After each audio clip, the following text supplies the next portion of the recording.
नमस्कार, खुशामदीद और वेलकम। बातचीत पॉडकास्ट के एक नए एपिसोड को लेकर मैं आपकी दोस्त रोशनी हाजिर हूँ आप सबसे गुफ्तगू करने के लिए एक बार फिर। आज सुबह के अखबार में मैंने कुछ बहुत ही दिलचस्प पढ़ा और मुझे प्रेरणा मिली कि आज की हमारी बातचीत का विषय कुछ इसके आसपास भी हो सकता है। ये आर्टिकल था उन जगहों के बारे में जिन्हें ब्लू जोन्स के नाम से जाना जाता है और यहाँ रहने वाले लोग 100 वर्ष से ज़्यादा की आयु तक जीवित रहते हैं। मतलब सामान्य लोगों से इनकी आयु लंबी होती है। उदाहरण के तौर पर औसतन भारत में जीवन प्रत्याशा तकरीबन 70 वर्ष और अमेरिका में 77 वर्ष है। इसी तरह ब्लू जोन में रहने वाले लोगों की आयु औसतन 100 वर्ष है ना ये आश्चर्यजनक बात? जी हाँ, ऐसे 5 क्षेत्र हैं और ये हैं Japan, Italy, Costa Rica, Greece और कैलिफोर्निया में। तो आज के न्यूज़पेपर के इस आर्टिकल में लेखक ने कुछ ऐसी जीवन शैली के अभ्यासों के बारे में चर्चा की जिससे आप स्वस्थ और आनंद पूर्वक एक लंबी आयु तक जीवित रह सकते हैं। मेरा ध्यान ऐसे एक अभ्यास पर केंद्रित हुआ और मैंने सोचा आज इसी के बारे में बात की जाए। और यह है एक अभ्यास जिसे जापान में कहा जाता है इकिगाई। आपने शायद इसके बारे में सुना हो क्योंकि कुछ समय पहले इस विषय पर एक पुस्तक बहुत ही प्रसिद्ध हुई थी इसी नाम से। तो इकिगाई है क्या जो लोगों को इतना प्रभावित कर देती है कि वो 100 साल तक जी रहे हैं? तो यह है एक दृष्टिकोण जीवन के प्रति जो अगर संक्षेप में मैं कहूँ तो यह कहता है कि जीवन में एक पर्पस यानी कि उद्देश्य होना एक सकारात्मक आवश्यकता है। ब्लू जोन के लोग ये मानते हैं कि जब हम सब सुबह उठते हैं तो हमारे मस्तिष्क में यह विचार सबसे पहले आना चाहिए कि आज की सुबह मेरे लिए क्या लाई है, कुछ शुभ और सार्थक। अगर इस विचार के साथ हम सुबह उठते हैं तो ये हमारे लिए एक बहुत ही positive beginning of the day है। सोचिए, दिन की शुरुआत अगर ऐसी प्रेरणा से हो तो कितना ही खूबसूरत और खूबसीरत हो जाए सब कुछ हमारे आसपास।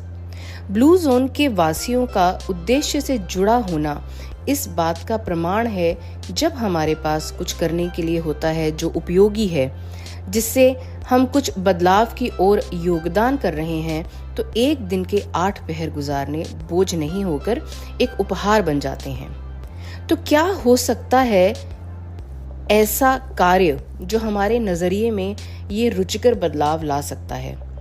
इनकी प्रेरणा हम कहाँ से ले सकते हैं? पहला कदम अगर आप इस तरफ बढ़ाना चाह रहे हैं तो अपने आसपास एक गहरा आकलन करिए उन बातों का, कार्यों का और लोगों का जो आपको प्रेरित करते हैं। हमारी आयु में बहुत मुश्किल नहीं होता प्रेरणा ढूंढना, क्योंकि उम्र के इस दौर में आम तौर पे आत्मविश्वास की कमी नहीं होती है। समाज, परिवार और व्यावसायिक रूप से आप खुद को स्थापित कर चुके होते हैं, तो युवावस्था में एक प्रतिस्पर्धा की भावना होती है, उसका शोर कम हो जाता है। इसलिए अन्य लोगों से प्रेरणा लेना और उनकी सराहना करना, इसमें जो हम कंजूसी दिखाते थे वो अब पहले के मुकाबले कम हो जाती है। जी, ऐसा मैंने अनुभव किया है अपने साथ और प्रत्यक्ष होते हुए भी देखा है। उम्र के इस पड़ाव में मैं अपने आप को ज्यादा स्थिर और शांत पाती हूँ। दिल बड़ा हो गया है अब। अगर कोई चीज, कोई बात, किसी की बात मन को लुभाती है तो उस ख्याल को अब मैं खुल के बयान करती हूँ। क्या आपके साथ कभी ऐसा हुआ है कि किसी ने लिफ्ट में या ऑफिस में या आपकी शाम की वॉक के समय आपको रोककर आपकी तारीफ की हो? कैसा लगा आपको? ऐसे ही किसी को बिना झिझक के आपकी प्रशंसा करना अच्छा लगा ना? जब कभी मेरे साथ ऐसा हुआ है तो मुझे काफी अच्छा लगा और इस मौके ने मेरा ध्यान खींचा इस पहलू की ओर कि अगर मुझे किसी का ऐसे सराहना अच्छा लगा तो औरों को भी तो अच्छा लगता होगा। बस तब से इससे प्रेरित होकर मैंने पहले से खुलकर लोगों को कॉम्प्लीमेंट करना शुरू कर दिया।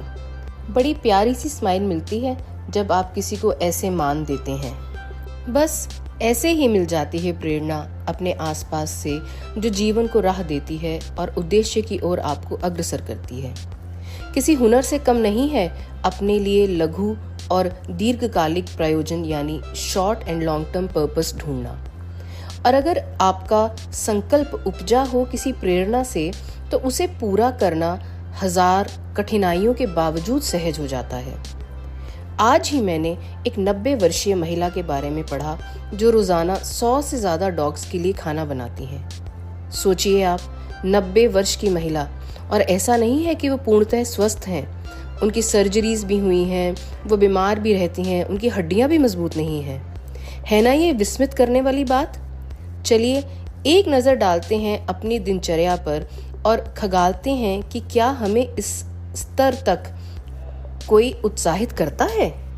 चलिए, जब तक आप ये लिस्ट तैयार करते हैं, मैं आपको अपने बारे में बताती हूँ। बचपन में पढ़ाई मेरे लिए उत्साह का विषय थी, क्योंकि पढ़ने लिखने का उद्देश्य बहुत स्पष्ट रूप से ज्ञात था।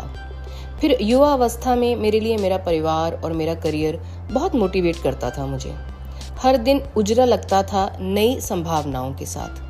कहने का तात्पर्य ये है कि अगर आपके पास उद्देश्य है तो प्रेरणा अपने आप चल के आ जाती है, और अगर आप स्ट्रांगली मोटिवेटेड हैं, इंस्पायर्ड हैं, प्रेरित हैं, तो उद्देश्य भी मिल ही जाता है।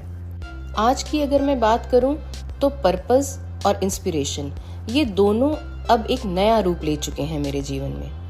प्रातः उठकर रोजमर्रा की जरूरतों से थोड़ा हटकर सोचने लगी हूं अब मैं, और ये मैं अपने और अपने पति दोनों की ओर से एक दंपति की तरह से कह रही हूँ। वर्तमान में हम अपने साथ साथ अपने प्रियजनों और हमारे परिवेश में जो कुछ आता है, उन सब से प्रेरित होकर अपने जीवन के उद्देश्यों को पुनः परिभाषित कर रहे हैं।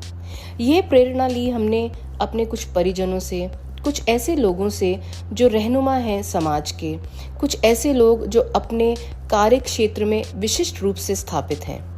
हम सब के आसपास ऐसे बहुत से उदाहरण मौजूद हैं। नज़र भर देखने की बात है, आप देखिए, आपको ऐसे बहुत से लोग मिल जाएंगे। मैंने जब प्रेरणा के उद्देश्य से देखा तो कितने ही चेहरे उभर कर सामने आ गए। सबसे पहले मैं आप सबको मिलवाऊंगी अपने ननिहाल से। बड़ा ही एकजुट परिवार है मेरे ननिहाल का। बचपन से हमने देखा कि किसी भी कठिन समय में इस तरफ के लोगों ने एक दूसरे का साथ नहीं छोड़ा। तो पहली प्रेरणा इनसे ली और उद्देश्य भी मिल गया कि ज़रूरत के समय पर अगर इस स्थिति में है कि किसी को सहारा दे सकते हैं तो हिचकिचाना नहीं है। मेरे पति और मैं अपने सीमित संसाधनों के दायरे में रहते हुए कुछ ना कुछ करते रहते हैं, तो ये हुआ हमारा पहला उद्देश्य। अपने रिश्तों से थोड़ा अलग होकर दूसरों के प्रति प्रेम की भावना रखने की प्रेरणा मिलती है मुझे एक ऐसे रिश्ते से जो मेरा खून का ना होकर भी बहुत अपना सा है। इनसे मैंने बहुत कुछ पाया है। एक अनजाने और एकहीन परिस्थिति में मुझे इनकी उपस्थिति से बहुत प्रेम और प्रेरणा मिली, और उद्देश्य भी, और वो है किसी के जीवन में वो छांव बनने का जो वो मेरे लिए बनी। कभी कभी वो अपनापन जो आपके सगे भी नहीं दे पाते हैं, वो प्रेम के संबंध दे जाते हैं, और ज़रूरी नहीं है कि ये रिश्ते किसी परिभाषा में वर्णित हों और किसी नाम के मोहताज। अगला पर्पस जो मेरा निजी संकल्प कह लीजिए या उद्देश्य कह लीजिए, वो है मेरे अपने प्रति, और वो है अपनी मानसिक, शारीरिक और सामाजिक रूप को स्वस्थ रखना। और इस क्षेत्र में मेरी पहली प्रेरणा है नीना गुप्ता, एक प्रसिद्ध अभिनेत्री। मैं इन्हें बहुत पसंद करती हूँ। इनके व्यवहार और विचारों की ईमानदारी मुझे सबसे ज़्यादा आकर्षित करती है, और फिर इनका ग्लैमर भी। अब जानते हैं इनकी ज़िंदगी का एक पहलू जो मेरा मॉडल है, वो है कि कैसे इन्होंने अपने करियर को, अपनी कामयाबी को एक बार फिर से निर्मित किया है।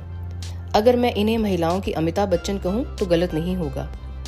एक और महिला है जो मुझे इतनी प्रिय हैं कि उनको देखते ही मेरे चेहरे पर मुस्कान आ जाती है, और वो हैं पलवाशा, जो कि एक इंस्टाग्राम इन्फ्लुएंसर हैं। उनके चेहरे की चमक और रौनक ही बयां कर देती है कि उनका मन कितना उजला होगा। क्यों पसंद है मुझे ये लोग? क्योंकि इनके कार्य और इनका व्यवहार प्रेरणा योग्य लगता है मुझे। अपने लिए। मैं इनके जैसा बनना चाहती हूँ, दिखना चाहती हूँ और ऐसे काम करना चाहती हूँ जो किसी और के चेहरे पर एक मुस्कान ला सके, उनका दुख दूर कर सके। अब मैं आपको वापस ले चलती हूँ इकिगाई की ओर, जहाँ से हमने आज का एपिसोड शुरू किया था। आपका ध्यान दिलवाऊंगी उस विचार की ओर जो ये कहता है कि हर नया दिन एक नई उम्मीद लेकर आता है। पहचानिए उस उम्मीद को और ढाल दीजिए उसे किसी की ज़रूरत के सांचे में। बस एक के बाद एक उद्देश्य अपने आप ही आपके सामने जाहिर हो जाएंगे, कुछ लॉन्ग टर्म तो कुछ शॉर्ट टर्म। बीते हुए कल को उसी के साथ छोड़ते हुए आज का आंचल थाम कर बढ़ते हैं कल के नए उजाले की ओर। अब मैं आपसे इजाज़त लेती हूँ और आपको छोड़ रही हूँ इस बहुत ही फेमस इकिगाई कोट के साथ। Ikigai is about discovering purpose and joy in your everyday life. Ikigai है अपने जीवन में उद्देश्य और आनंद की खोज। लेकिन मैं आपसे बाय कैसे कह सकती हूँ आपको ये बताए बिना कि मेरी इकिगाई क्या है। जो वर्तमान में एक बहुत ही महत्वपूर्ण उद्देश्य मुझे अद्वितीय खुशी देता है, वो है आप सबसे बातचीत करना।